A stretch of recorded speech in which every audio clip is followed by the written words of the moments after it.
আমরা দেখাই যা ঘটছে, আর ব্যাখ্যা করি কেন ঘটছে। সংবাদে বাস্তবতা, বিশ্লেষণে গভীরতা। মাসান টিভি, সাংবাদিকতার নতুন দিগন্ত সূচনায় মাসান টিভি, একটি স্বাধীন ও নিরপেক্ষ গণমাধ্যম।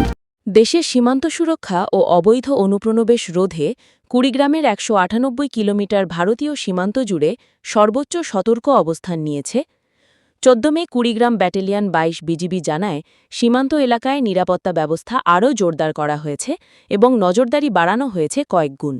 প্রতিটি বিওপি থেকে দিন-রাত ২৪ ঘণ্টা টহল পরিচালনার পাশাপাশি বিশেষ টহল ও গোয়েন্দা তৎপরতাও বৃদ্ধি করা হয়েছে। বিজিবি জানিয়েছে, সীমান্ত চোরাচালান, অবৈধ অনুপ্রবেশ ও যে কোনো অপ্রীতিকর পরিস্থিতি মোকাবিলায় তারা জিরো টলারেন্স নীতি অনুসরণ করছে। কুড়িগ্রাম ব্যাটালিয়নের অধিনায়ক বলেন, দেশের সার্বভৌমত্ব রক্ষা ও সীমান্ত নিরাপত্তায় বিজিবি সর্বদা প্রস্তুত রয়েছে। হুমায়ুন কবির সূর্য, মাসান টিভি, কুড়িগ্রাম। আমরা দেখাই যা ঘটছে, আর ব্যাখ্যা করি কেন ঘটছে। সংবাদে বাস্তবতা, বিশ্লেষণে গভীরতা। মাসান টিভি, সাংবাদিকতার নতুন দিগন্ত সূচনায় মাসান টিভি, একটি স্বাধীন ও নিরপেক্ষ গণমাধ্যম।